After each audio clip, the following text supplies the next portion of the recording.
ഞാൻ വലിയ മികവാർന്ന ഒരു ഭരണാധികാരിയൊന്നും ആകുമെന്നും എനിക്കറിയില്ല. പക്ഷേ ആര് ഏറ്റവും മിടുക്കനായ ഒരാൾ വന്നാലും ആദ്യം കേരളം നന്നാവണമെങ്കിൽ ചെയ്യേണ്ടത് ഇവിടുത്തെ ഈ ഭരണ സംവിധാനത്തെ മുഴുവൻ പൊളിച്ചെഴുതണം.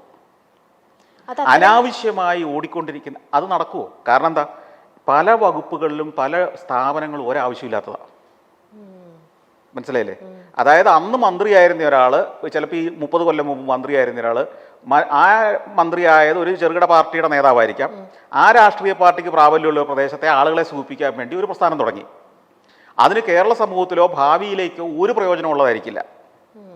മനസ്സിലായോ? ഇപ്പോൾ ഉദാഹരണം പറഞ്ഞാൽ, നിന്നുപോയ പല പദ്ധതികളുടെയും പേരിൽ ഇപ്പോഴും ഓഫീസുകൾ പ്രവർത്തിക്കുന്നുണ്ട്, നിരവധി ആളുകൾ ജോലി ചെയ്യുന്നുണ്ട്, അവർക്ക് ശമ്പളം കൊടുക്കുന്നുണ്ട്. അവർ വെറുതെ ഇരിക്കുക. ഇങ്ങനെ ആയിരക്കണക്കിന് ആളുകൾ ഒരു പ്രയോജനമില്ലാതെ ജോലി ചെയ്യുന്ന പേരിൽ ജോലി ചെയ്യാതെ ഇരിക്കുന്ന സംവിധാനമുണ്ട് കേരളത്തിൽ. എത്രയോ വകുപ്പുകൾ, വകുപ്പുകളുടെ പല ഡിപ്പാർട്ട്മെൻറ്റുകളിലും ഒരു കേരളത്തിന് വേണ്ടി ഒട്ടും പ്രൊഡക്റ്റീവ് അല്ലാത്ത എത്രയോ സ്ഥാപനങ്ങൾ നിലനിൽക്കുന്നുണ്ട്.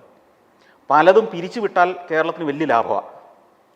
ആ ജീവനക്കാർക്ക് വെറുതെ കുറച്ച് ശമ്പളം വീട്ടിരുന്നോ എന്ന് പറഞ്ഞ് പെൻഷൻ കൊടുത്താൽ പോലും ആ ഓഫീസ് കെട്ടിടം മെയിൻറ്റെയിൻ ചെയ്യാൻ, അതിൻ്റെ റിപ്പയേഴ്സിന്, അവിടുത്തെ ഇലക്ട്രിസിറ്റി ചാർജിന്, ആ കെട്ടിടം പുതുക്കി പണിയാനൊക്കെ വേണ്ടി ഓരോ വർഷവും കോടികൾ കൊടുക്കേണ്ടി വരിക സർക്കാർ. ഈ ഉദ്യോഗസ്ഥന്മാർ വീട്ടിലിരുന്നിട്ട് ശമ്പളം കൊടുത്താൽ അതിൽ കൂടുതൽ ലാഭമാണ്. അപ്പം ഇത് എനിക്കറിയുന്നത്, എനിക്കിപ്പോൾ അത്തരം കാര്യങ്ങൾ ചില ആക്സസ് ഉള്ളത് കൊണ്ടാണ്.